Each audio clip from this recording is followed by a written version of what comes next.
Hi students, today I am going to teach Unit 8 Sound.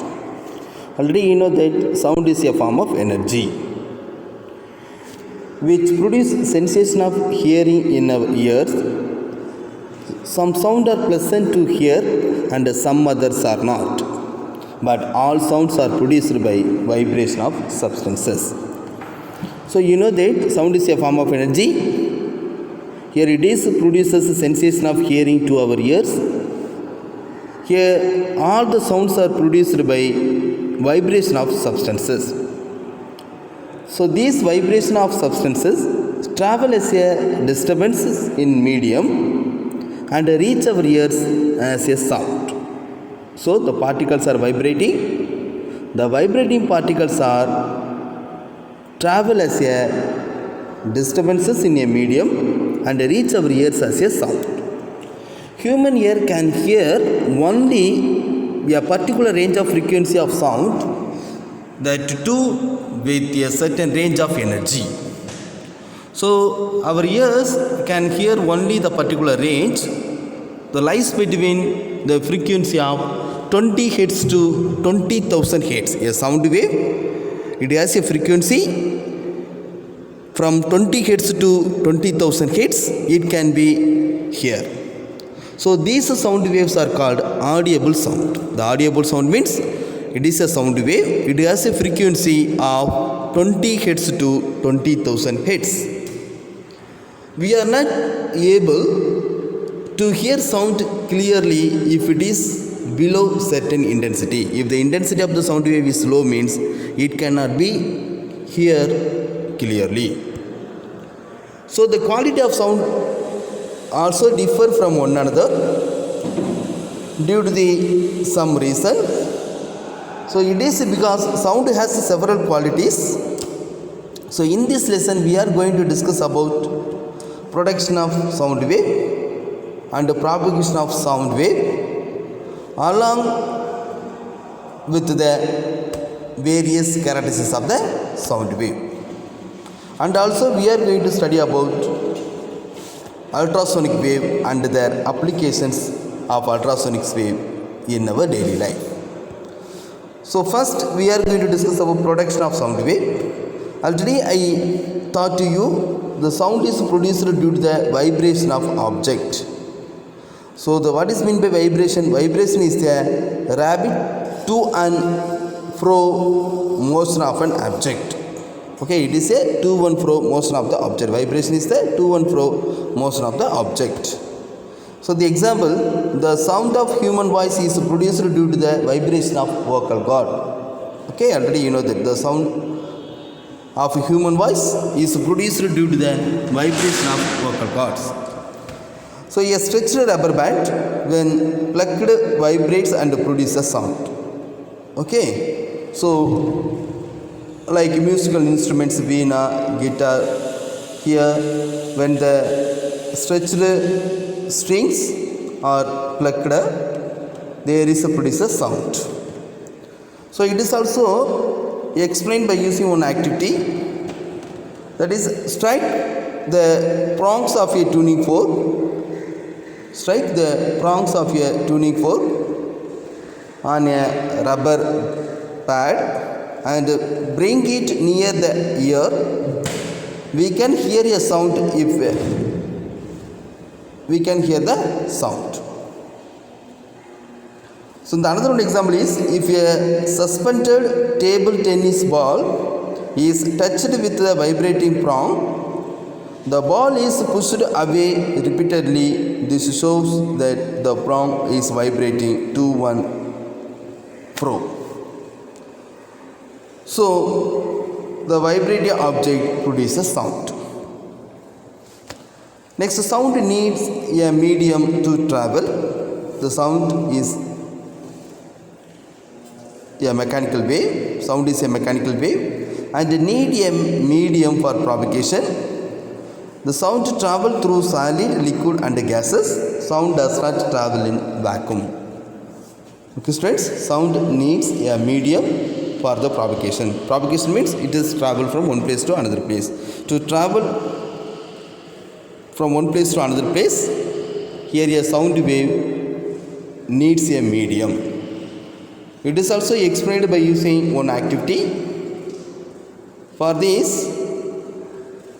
suspend an electric bulb in an airtight bell jar. Suspend one electric bulb in an airtight bell jar. Connect the bell jar to a vacuum pump. This bell jar is connected to the vacuum pump. If the switch is pressed, we can hear the sound of the bell. Okay, so when the switch is pressed, we can hear the sound of the bell. Now, if air is pumped out through the vacuum pump, by using the vacuum pump, the air molecules present inside the bell jar is pumped out. We cannot hear the sound of the bell. This shows that the sound needs a medium to travel and sound cannot travel in vacuum. This experiment is called bell jar experiment. This experiment is used to explain the sound needs a medium to travel. Students, so next, the sound moves from the point of generations to the ear of the listener through a medium. Okay, through the medium, here the sound is travel from one place to another place. It is travel from the source to listener. So the sound moves from the point of generation to the ear of the listener through a medium. When an object vibrates, it sets the particle. When an object vibrates, it sets the particles of the medium around to vibrate. Okay, the surrounding molecules all vibrate. That only when the objects vibrate, it sets the particles of the mediums around it to vibrate. But the vibrating particles do not travel all the way from the vibrating object to the ear. Okay, a particle of the medium in contact with the vibrating object is displaced from its equilibrium position.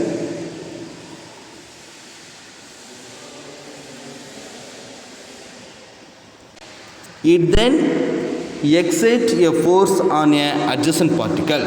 Okay, how the particles are vibrate means when the objects vibrate, it sets the particles of the medium around to vibrate.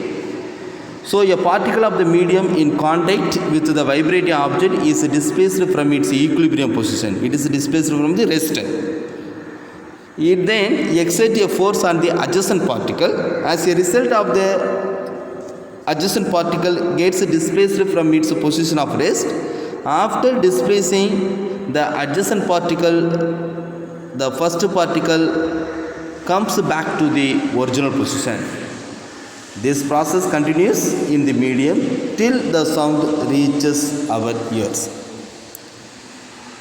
It is to be noted that only the disturbance created by source of sound travel through the medium, not the particles of the medium. Okay, the particles are not moving, but only the disturbance created by the sound of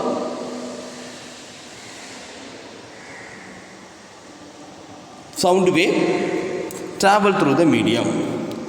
So all the particles of the medium restrict themselves with only a small to and fro motion called vibration. What is it called vibration? Vibration means the to and fro motion is called vibration, which enable the disturbance to be carried forward.